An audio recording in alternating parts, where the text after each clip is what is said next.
Hello everyone. तो हम लोग आज बात करने वाले हैं आज यूजीसी नेट जो कि एक री एग्ज़ाम हुआ था 2024 जून फर्स्ट शिफ्ट, इसके मेमोरी बेस्ड क्वेश्चन की, मेमोरी बेस्ड क्वेश्चंस की। ठीक है, तो हम लोग बात करते हैं।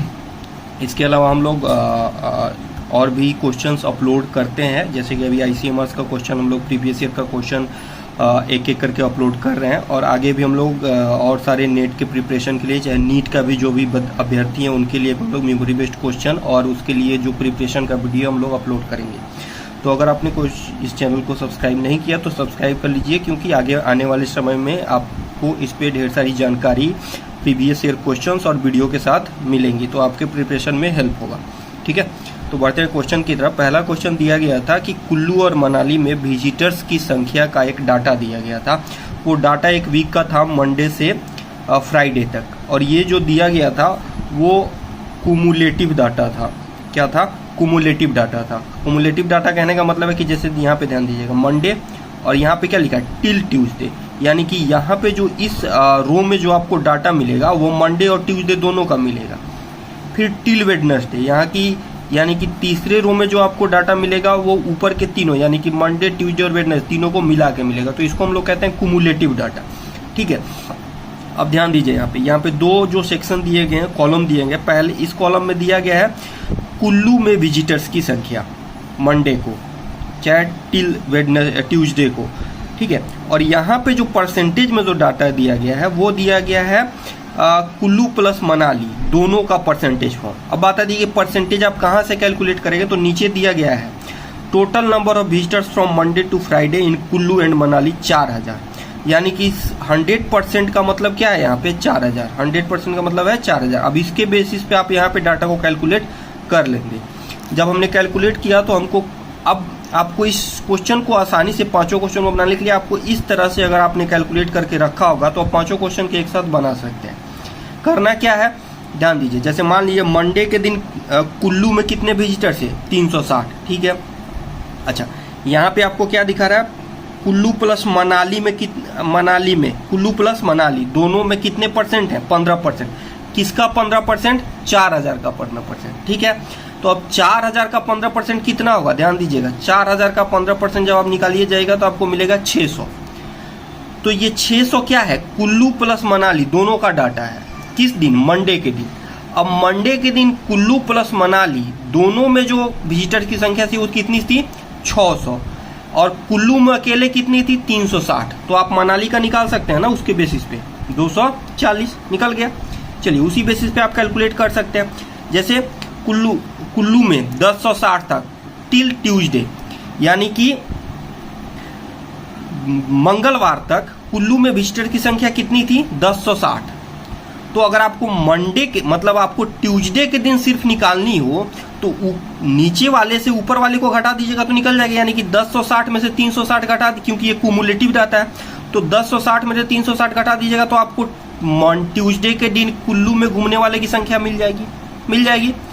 अब यहाँ पे आइए, यहाँ पे क्या कर रहा है, 40% है, तो 40% मतलब क्या, 4000 का 40% मतलब 1600। ठीक, 1600 में से अकेला 1060 कहाँ पे, यहाँ पे है। ठीक, अच्छा 1060 यहाँ पे है अकेला, और 240 यहाँ पे, क्योंकि ये कुमुलेटिव डाटा है ना, तो 1060 और 240 अकेला कितना हो गया, 1300। तो बचा कितना, 300, यानी कि ट्यूसडे को मनाली में कितने पर्यटक थे, 300। तो इस तरह से आप अपने डाटा को कैलकुलेट कर सकते हैं। जब ये आपको ये डाटा मिल जाएगी तब आपसे क्वेश्चन जो था वो क्वेश्चन पूछा गया था, मेमोरी के बेस पे हमको जो क्वेश्चन याद है वो हम बता रहे हैं। क्वेश्चन पूछा गया था कि मंडे को कुल्लू में, मनाली में मंडे और वेडनेसडे को, मनाली में मंडे और वेडनेसडे को जो पर्यटक घूम रहे थे वो कुल्लू में घूम रहे पर्यटकों का कितना परसेंट था। तो यहाँ पे पहले क्वेश्चन का आंसर था आपका 200%। ठीक है, आप ध्यान दीजिएगा, अगर आप लगाए होंगे तो इसका परसेंटेज था 200%। ठीक है, अगला क्वेश्चन एक पूछा गया था कि कुल्लू में फ्राइडे को विजिटर्स की संख्या मनाली में वेडनेसडे के विजिटर की संख्या से कितना कम था। कह रहा है कि कुल्लू में जो ये जो 260 है फ्राइडे को विजिटर की संख्या, मनाली में वेडनेसडे के विजिटर की संख्या से कितना कम है, कितना कम है। तो इसको आप क्या करेंगे, जैसे 260 है कहाँ पे, कुल्लू में, तो 260 आपका हो जाएगा 260 इक्वल टू 720 का कितना परसेंट, x%, ठीक है। तो इस x की वैल्यू निकाल लीजिए और x की जो वैल्यू आएगी उसको 100% से घटा लीजिए। तो x की जो वैल्यू आएगी यहाँ पे आ जाएगी 36.11%। अब ये हो गई 260 कितना हो गया, 720 का 36%। अब पूछ रहा है कितना कम है, तो 36 को उसमें से अगर 100% में से घटा दिएगा तो आपको मिलेगा 63.89। ये आपका आंसर था, 63.89 आपका आंसर था। चलिए अगला क्वेश्चन देखते हैं। अगला क्वेश्चन था कि if a equal to Z, b equal to Y, c equal to X, then what is the code for perfect.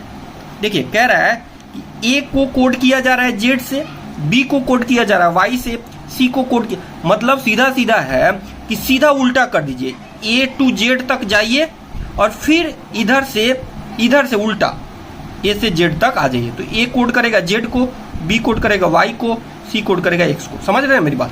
अब आपके समझने के लिए हमने यहाँ पे बना दिया है, ध्यान दीजिए। यहाँ देखिए ABCD तक गए हैं हम लोग, T तक गए हैं क्योंकि हमको T तक ही लास्ट चाहिए होता है, चाहिए। अब फिर इधर से देखिए उल्टा कर दिए हैं, नीचे देखिए Z Y X W X Y, ठीक है। अब P का कोड देखिए, P का कोड क्या है, K, ठीक।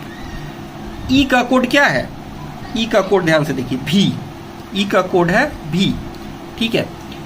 PER, R का कोड क्या है, I, क्या है I, ध्यान दीजिएगा, R का कोड है I। परफेक्ट, F का कोड क्या है U, F का कोड है U, ठीक है। G का कोड क्या है, सॉरी E का कोड फिर क्या है, E का कोड यहाँ पे है V, फिर C का कोड क्या है X और T का कोड क्या है G। तो ये आपका आंसर हो जाएगा, ठीक है, समझ गया।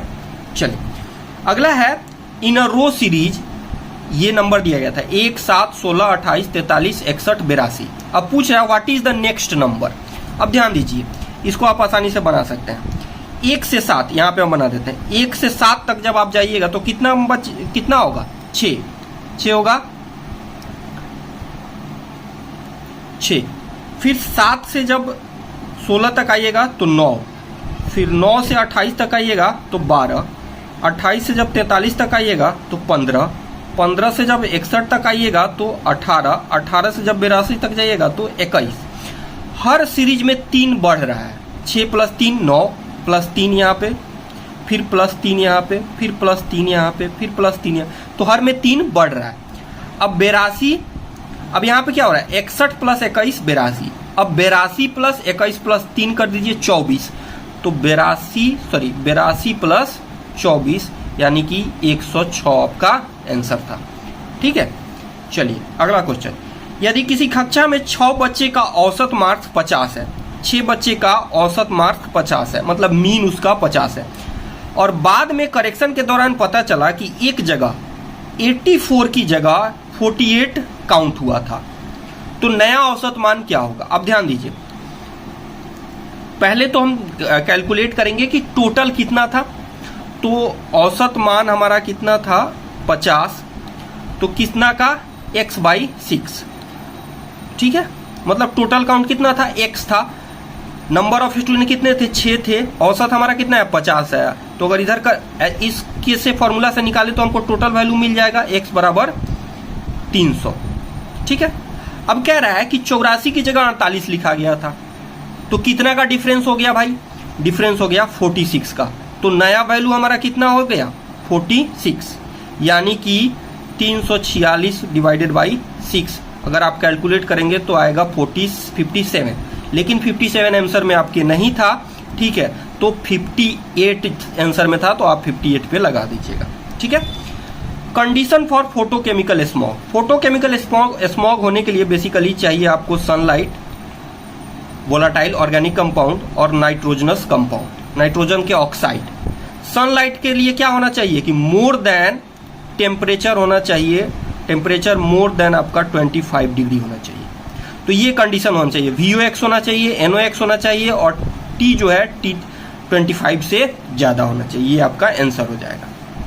कह रहा है कि यदि एक धन राशि पे सिंपल इंटरेस्ट के साथ 2 साल में 34,800 हो जाता है और 5 साल में यह धन राशि 42,000 हो जाती है, तो वह धन राशि और परसेंटेज जो ब्याज था वो क्या होगा। तो यहाँ पे एक आंसर था 8% और 30,000। ठीक है, अब कैलकुलेट करके आपको दिखा, यही आपका आंसर हुआ। कैलकुलेट करके आपको दिखा देते हैं। 30,000 का 8% के हिसाब से क्या होगा वैल्यू, ध्यान दीजिएगा। एनुअल परसेंटेज यहाँ पे काउंट किया गया, ठीक है, एनुअल किया गया। तो 30,000 का 8% के हिसाब से क्या हो जाएगा, 2,400 रुपया हो जाएगा।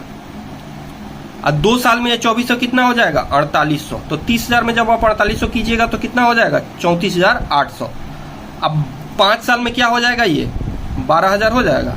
2,400 1 साल का है 2,400, तो 5 साल में कितना हो जाएगा, 12,000। और 12,000 प्लस 30,000 कितना हो जाएगा, 42,000, जो यहाँ पे दिया गया। तो ये आपका आंसर हो जाएगा। ठीक है, चलिए अगला क्वेश्चन है लव केनाल एटाई एटाई। ये मैच ऑफ द फॉलोइंग था। लव केनाल आपको नॉर्थ अमेरिका में, न्यूयॉर्क सिटी में नियाग्रा फॉल के पास है। इटाई इटाई जापान से रिलेटेड है। लव केनाल में क्या किया था, डंपिंग किया गया था वेस्ट मटेरियल का, जिसके कारण काफी नियाग्रा फॉल के पास था मतलब वाटर सोर्स था वहां पे, तो इसके कारण काफी तेजी से वाटर पॉल्यूशन हुआ था और प्रॉब्लम हुआ था। इटाई इटाई जापान में पहली बार देखा गया था। ये कैडमियम से होने वाला रोग था। ठीक है, साइलेंट वैली मूवमेंट और चिपको मूवमेंट के बारे में क्वेश्चन था। मैच ऑफ द फॉलोइंग था। फिर अगला था global warming potential give in reference of which gas. पहला क्वेश्चन आपके सब्जेक्टिव का यही था, CO2 के रेफरेंस में ग्लोबल वार्मिंग पोटेंशियल को हम लोग व्यक्त करते हैं जनरली। अगला क्वेश्चन आपके बायो इन्फॉर्मेटिक्स के साथ, जिसमें पूछा गया था स्टेप्स ऑफ एनोवा। एनोवा एक नॉन पैरामीट्रिक टेस्ट है, नॉन पैरामीट्रिक टेस्ट है, टेस्ट ऑफ सिग्निफिकेंस। ठीक है, जिसका स्टेप्स होता है, पहला होता है कैलकुलेटिव वेरिएंस बिटवीन सैंपल्स, दूसरा होता है calculated variance with in samples. ध्यान रखिएगा, पहला बिटवीन, दूसरा विद इन सैंपल्स। ठीक है, कैलकुलेटेड द एफ रेशियो, उसके बाद होता है जो आप एफ रेशियो कैलकुलेट करते हैं उसके बेस पे for the degree of freedom का कैलकुलेशन किया जाता है। ठीक है, तो ये होता है आपका आंसर। अगला है कि आपका ये आपको बताना था कि किसका किस में यूज होता है। ये जो भी है वो आपके टाइप ऑफ प्लास्टिक्स हैं, जैसे high density plastic, polystyrene, polypropylene. तो हाई डेंसिटी प्लास्टिक का जो यूज होता है वो मोटर वायल बॉटल्स या पाइप बनाने में भी होता है, मिल्क बॉटल्स के भी फॉर्म में भी होता है। पॉलीस्टाइरीन लाइट स्विच जो लाइट स्विचेज होती है उसको बनाने में होता है। फोम पैकिंग में इसका यूज किया जाता है। पीपी का जो होता है वो वायल फनल्स जो कीपक होता है उसको बनाने के लिए किया जाता है। बैटरी का केबल्स बनाने के लिए इसका यूज किया जाता है। अगला क्वेश्चन है मॉन्ट्रियल प्रोटोकॉल रिलेटेड टू। तो मॉन्ट्रियल प्रोटोकॉल जो था वो आपके ओजोन डिप्लीशन से रिलेटेड था, इसमें ओजोन डिप्लीशन को कम करने की मांग जो है बात उठाई गई थी कि कम किया जाए। Which of the NOx from the troposphere are responsible for reactive form. तो NOx का कौन सा फॉर्म जो होता है ट्रोपोस्फीयर में रिएक्टिव फॉर्म के फॉर्म में पाया जाता है। तो नाइट्रोजन का ऑक्साइड और N2O5 जो होता है, N2O और N2O5 जो होता है ये आपके रिएक्टिव फॉर्म होते हैं जो कि आपको ट्रोपोस्फीयर्स में होते हैं। आपके ये कॉम्प्रिहेंशन का क्वेश्चन था तो जो 145 नंबर से शुरू होता था उसमें पहला पूछा गया था, उसका नाम आंसर था A और D, जिसमें फेस टू फेस और आपका पायलट स्टडी था।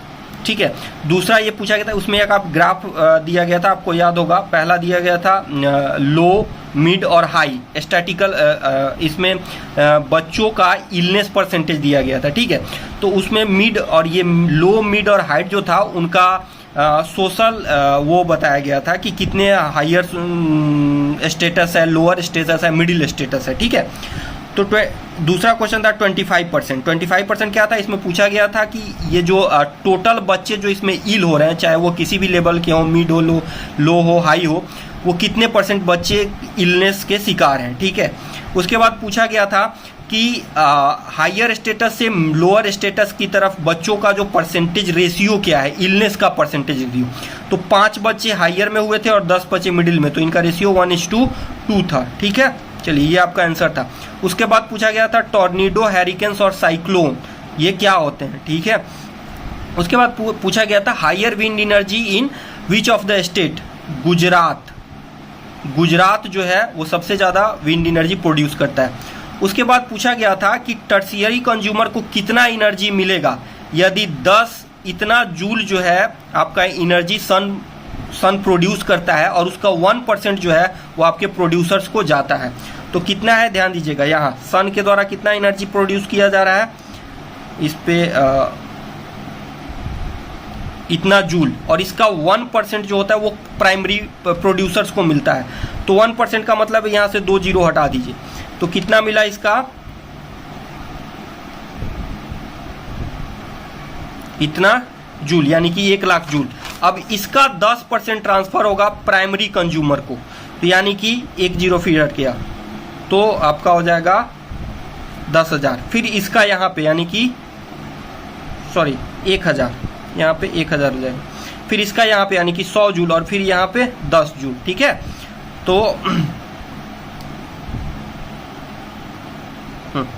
तो यानी कि आपका आंसर जो होगा टर्शियरी कंज्यूमर का वो होगा 10 जूल, ठीक है। तो ये आपका क्वेश्चन था। अगर आपको वीडियो अच्छा लगा हो तो आप चैनल को जरूर सब्सक्राइब करें, लाइक करें। इसके आगे भी जो हम लोग को मेमोरी बेस्ड क्वेश्चंस मिलेंगे उसके बेस पे हम आपका जो है अगला पार्ट यूजीसी नेट के लिए अगला पार्ट मेमोरी बेस्ड का हम अपलोड करेंगे। तब तक के लिए चैनल को सब्सक्राइब कर लिए, बेल आइकन को दबा लीजिए ताकि जब हम अपलोड करें तो वीडियो आपको मिल जाए। आगे अगर आप तैयारी कर रहे हैं तो चैनल के साथ जुड़े रहिए ताकि हम लोग वीडियो जब भी आपको अपलोड करें तो प्रीवियस ईयर क्वेश्चन या जो भी प्रिपरेटरी वीडियो है आप तक आसानी से पहुँच सके। Thank you so much.